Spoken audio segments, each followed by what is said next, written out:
आज इस वीडियो में बात होती है मेडिसिन को कैसे सेलेक्ट किया जाए और उसकी पोटेंसी का निर्धारण कैसे किया जाए। कई लोग बार बार कमेंट बॉक्स में पूछते रहते हैं, उसी के समाधान के लिए ये वीडियो है। छोटे से वीडियो में कुछ काम की बात समझ में आने वाली है।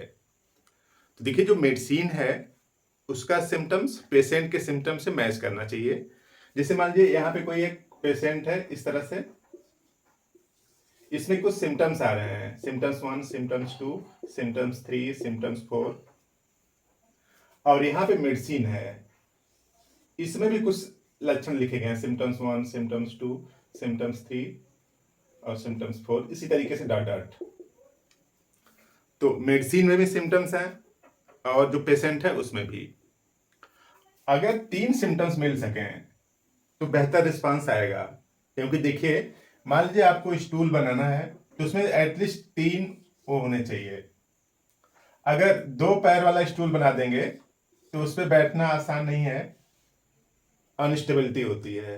तो अगर 2 सिम्टम्स मिलते हैं या फिर एक सिम्टम्स मिलता है, एक ही सिम्टम्स है, यहाँ पे कितने हैं, 2 सिम्टम्स हैं, यहाँ पे 3 सिम्टम्स हैं, तो एक सिम्टम्स वाले में ठीक होने की संभावना न्यूनतम है, 2 सिम्टम्स वाले में ठीक होने की संभावना थोड़ी सी ज्यादा है। लेकिन अगर 3 सिम्टम्स मिल गए और 3 से ज्यादा मिल गए, 4, 5, 6 मिल गए, तो उसमें बेहतर रिस्पांस आएगा।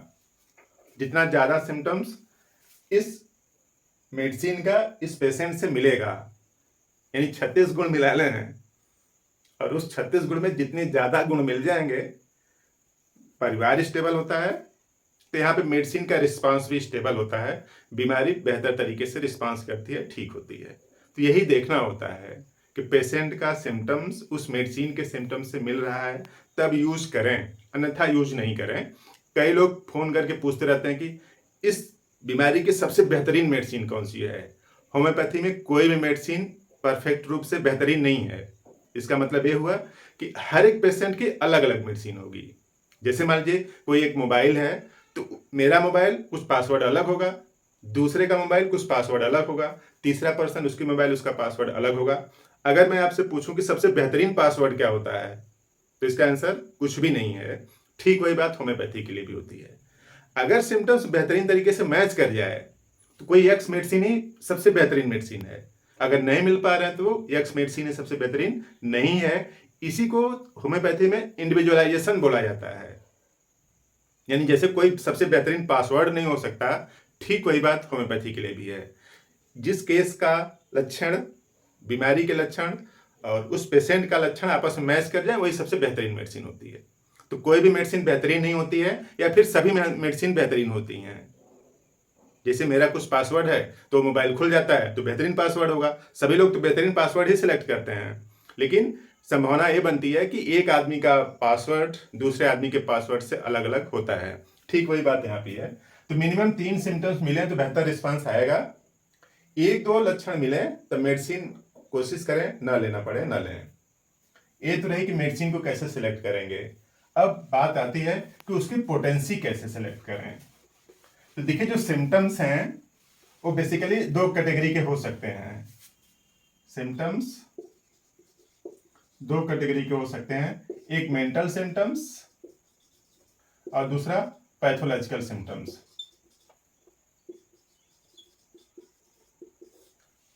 अब मेंटल सिम्टम्स अगर मैच कर रहे हैं, किसी पेशेंट का मेंटल सिम्टम्स मेडिसिन के मेंटल सिम्टम्स से मैच कर रहा है, बेहतरीन तरीके से रिस्पांस कर रहा है, तब वहां पे हायर पोटेंसी यूज करें।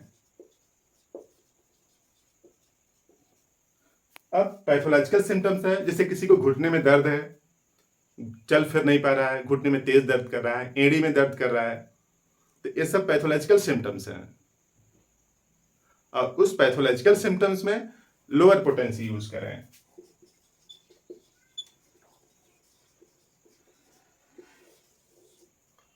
तो अब जैसे किसी का घुटना दर्द कर रहा है या फिर कंधे में दर्द है, तो यहाँ पे क्या मेंटल सिम्टम्स है, कोई मेंटल सिम्टम्स नहीं है, तो लोअर पोटेंसी यूज करिए। और अगर हाई डिग्री का एकदम क्लियर कट मेंटल सिम्टम्स ठीक ठीक दिख रहा है, तब आप यूज करें higher potency. Higher potency 200 mm को हायर पोटेंसी माना जाता है, 30 या उससे नीचे वाले की क्या माना जाता है, लोअर पोटेंसी। यही एक अवधारणा है, कोई एक exact conclusion, clear cut decision नहीं है कि कौन सी हायर पोटेंसी है। हैनीमैन साहब तो 30 को ही हायर पोटेंसी मानते थे। क्यों? क्योंकि वो लोग मेडिसिन खुद बनाते थे, रॉ मटेरियल इकट्ठा करते थे, मेडिसिन खुद प्रिपेयर करते थे, तब बना के देते थे। तो अभी के लिए आप यूं समझ लीजिए कि 200 या फिर 1 m ये हायर पोटेंसी है। लोअर पोटेंसी क्या है, 30 से कम, मान लीजिए 6 years या फिर मदर टिंचर, तो ये पोटेंसी कैसी है, लोअर पोटेंसी है। और ये पोटेंसी इसको हायर में मान सकते हैं, 200 1 m cm ये सब हायर पोटेंसी है। अब रिपीटेशन की बात करें तो जितनी लोअर पोटेंसी है उतना रिपीट कर सकते हैं जल्दी जल्दी। जैसे मदर टिंचर यूज कर रहे हैं तो सुबह दोपहर शाम ले सकते हैं, और थोड़ी सी हायर पोटेंसी है तो उसको रिपीट कम करना है। तो रिपीटेशन का यही फार्मूला है कि जितनी लोअर पोटेंसी उतना रिपीटेशन ज़्यादा कर सकते हैं। जैसे सुनार है, जब वो बनाता है कोई इंस्ट्रूमेंट्स तो धीरे धीरे उसमें वो करता है, तो कई बार करता है जल्दी जल्दी, इस तरह से ना, जल्दी जल्दी उस पर ठोकेगा। और जो लोहार है तो उसका घन तेज होता है, तो देखिए थोड़ी तेज वो मारेगा ना, लेकिन थोड़ा टाइम में खींचेगा, इधर से फिर ले जाएगा, उसमें मारेगा इस तरह से। तो जो हायर पोटेंसी है तो इसको कम रिपीट करें, हफ्ते में महीने में एक बार लेना चाहिए इसको। यानी जितनी हायर पोटेंसी उसका रिपीटेशन उतना कम, जितनी लोअर पोटेंसी उसका रिपीटेशन उतना ज़्यादा कर सकते हैं। एक आइडिया और दिमाग में लाना चाहिए कि ये जो मेडिसिन जो बनी हुई है, अगर प्लांट ग्रुप की है तब भी उसका फ्रिक्वेंट रिपीटेशन कर सकते हैं, लेकिन अगर केमिकल ग्रुप की है या फिर नो सोर्स है तब इसका भी रिपीटेशन जल्दी जल्दी ना करें, अन्यथा शरीर पर नुकसान हो सकता है। यानी मेडिसिन प्लांट ग्रुप की है तो रिपीट कर सकते हैं, कर ज्यादा कई बार दे सकते हैं, और अगर केमिकल या फिर नो सोर्स ग्रुप के हैं तो उसको रिपीट ना करें, हफ्ते महीने में एक बार लें जरूरत के हिसाब से।